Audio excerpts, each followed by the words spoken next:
ABCD अब नई जो आई है, ABCDEFGHQ। इसके बाद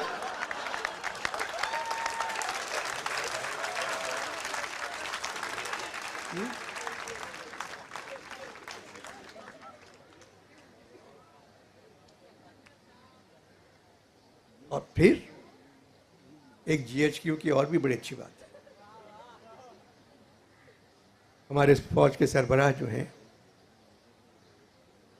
वो हाफिज GHQ, हाफिज जी उर्दू में, बहुत अच्छे आदमी हैं, इंशाल्लाह अच्छा काम करेंगे, नेक आदमी हैं।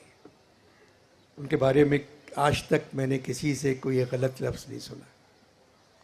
मगर जिन हालात में रहते हैं लोग, शाह साहब ने मुझसे कहा है कि ज़हरा आपा की एक नज़्म सुना दें। सुना है जंगलों का भी कोई दस्तूर होता है,